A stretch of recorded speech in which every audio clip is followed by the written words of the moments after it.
morning friends, welcome to the pre-market update. As we all know, yesterday markets were a little subdued and little negative but flattish in nature, as we've seen in Nifty and Sensex being flattish.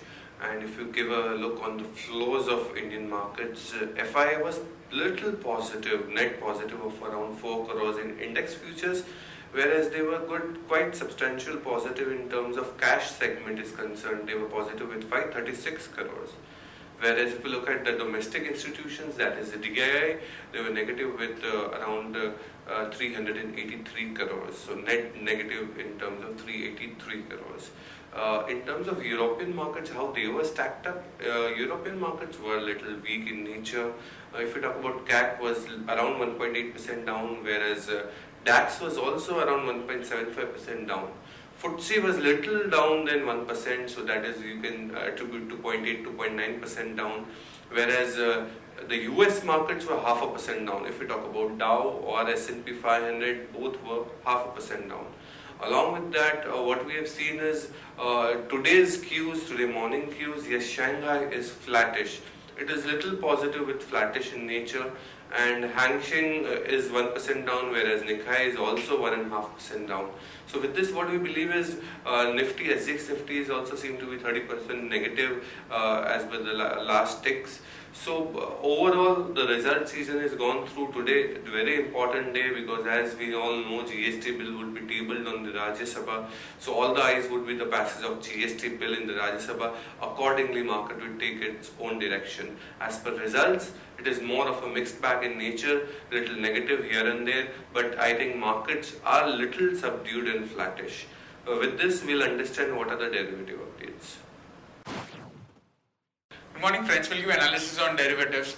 In yesterday's trading session, taking mixed views from the international markets, our market did open on a gap up of around 30-40 odd points, and thereon we did saw Nifty consolidating at the narrow range at the higher levels and making new intraday high, in fact above 8,700 odd levels. But it was in the last couple of hours of trading session where we have seen Nifty nose under the negative territory and showed a sharp decline into it. In the last two consecutive trading sessions, Nifty has been showing this kind of an movement where it's been finding it difficult to sustain above 8,700 odd levels. Since we have been, we also expecting, since Nifty has been overowned by the market participants, as it's been the open interest of the Nifty is very high, and hence the profit booking is very much on the cards, and that's what happening at the higher levels. And in yesterday's trade also, due to which Nifty closed with a loss of 0.25%, settling at 8660.30.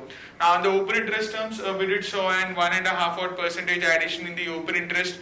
In the absolute terms, around 3.5 lakh shares were added in the open interest, and cost of carry also decreased from 8% to 6.5%. That is, Nifty premium did came down from anywhere around 43-44 odd points to currently 37-38 odd points, indicating majority of the addition, that is around 3.5 lakh shares which was been added in the open interest, was on the shorter side. And the put call ratio also decreased in line with the market going down, since there is a direct proportionate with the put call ratio and the Nifty index movement. In line with the market going down, we did saw a 3 basis point dip in the put call ratio, which dipped from 0.94 to 0.91 odd levels, and volatility index inched higher sharply after seeing a sharp fall in the volatility index. That is before the expiry, that is in the July expiry. We did show volatility index in the last few trading sessions of July expiry has been inching lower and has been on the constantly on the downward path. But in last few trading sessions, that is from Monday's trade, we did saw volatility index inching higher, and it's been nearing its resistance of 16 odd levels. Anywhere a breakout of 16 odd levels, we might see volatility index directly shooting up till 18 in the next few trading sessions. In yesterday's trade, we saw 3.5% increase in the volatility index to 15.69 odd levels. Now, on the option side, a significant amount of call writing was visible in yesterday's trade, that is from 8,700, 8,800 call option. Both have seen a short addition into it. 8,700 have seen a sharp addition of around 26 odd percentage, followed by 8,800 call option, which have seen an addition of around 18.5 odd percentage. While on the put side, we did saw an addition in the a single digit addition in the that was very minimal, 8,600 strike price of around 6 to 7 odd percentage. while the highest put base of 8,500 put option have also seen and have seen a reduction in it. However, the reduction is very minimal, but since it has started seeing a reduction, which is a negative sign for a market going forward. So all in all, in today's trading session, the main activity, the main highlight to be focused on would be the activity of 8,600 put option. If we see a continuous unwinding into it, we might see market dripping below and can go below 8,600 levels. Since we have been seeing a long unwinding in the market and also some kind of in short positions getting formed at the higher level. So it would not be any surprise if market dips below 8,600 irrespective of the result of GST which would be tabled today in the Rajya Sabha. There is one securities in ban period for today's trade, that is Jindal Steel. On the FIS terms and index futures, we saw hardly any activity by them in index futures. There was just net buyers by around 4 odd crores in index futures, while index options net buyers by 520 odd crores. Stock futures net sellers by 841 odd crores and stock options net sellers by 71 crores only. On the market level, our finest VWAP stands at 8670 with a lower range of our VWAP at 8670, lower range of our VWAP at 8600 and higher range of our VWAP is at 8670. As the Nifty is trading lower, it's down by 31 odd points, taking negative cues from the international markets and scooting anywhere around 862, indicating some kind of a negative opening can be expected in the morning trade. That's it from derivatives. Thank you. Now we'll understand the trading updates of the day. The first idea of the day, it is on the sector, on the domestic steel companies. As we all know, government has imposed anti-dumping duty of $557 per ton on steel imports from 6 nations, that is 6 countries, which is very positive for the steel, domestic steel producers. One would be, action to be taken is long Tata Steel at CMP 362, stop loss 354, target 372, 380. The second idea would be in the same sectors, JSW Steel, long JSW Steel, CMP 1675, stop loss 1641, target 1725, 1755. Second, the third idea of the day would be Tata Motors at CMP 494.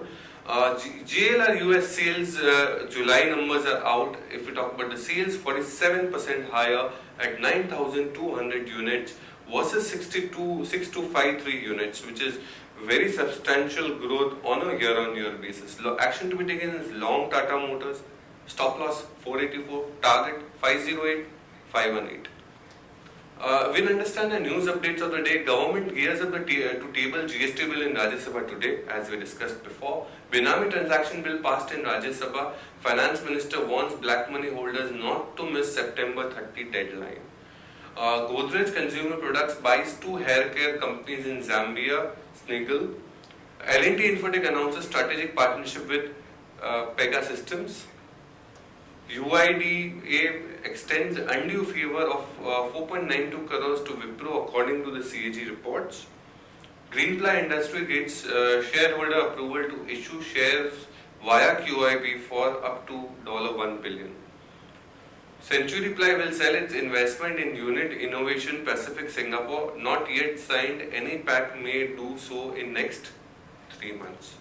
Bosch to manufacture 2-wheeler ABS at Chakan from April onwards. The CAG of India red flags 1.6 billion excess cost recovery by Reliance Industries. TVS BMW venture to roll out 2 superbikes this year. NMDC may enter rare earth minerals, beach sand mining. Ambuja Cement secures coal linkages for 1.1 lakh ton. We'll understand the results which have already come out. One of them would be Voltas. If you talk about the Q1 numbers, revenue grew up 18% to 1845 crores. Cooling segment grew by strong 26% for the quarter and margins improved by 14.9% to 14.9%. Overall PAT in terms of Indian accounting standards increased by strong 57% at 157.6 crores.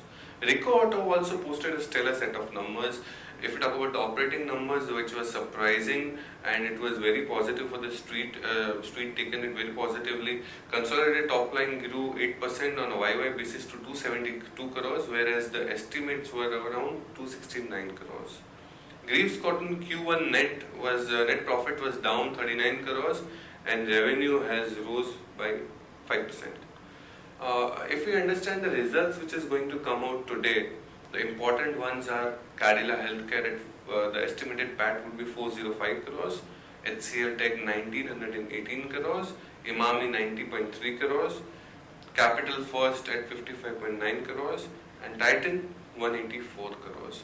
Stocks with positive bias and negative bias, if we talk about positive bias, Torrent Pharma, Tech Mahindra, Bank of Baroda. Stocks with negative bias are UPL, Bharat Financial, Bata India. Stocks for investments are Britannia, HDFC Bank, Maruti, Grasim, and Sun Pharma. Thank you friends, that's it for the day. Happy investing. Thank you.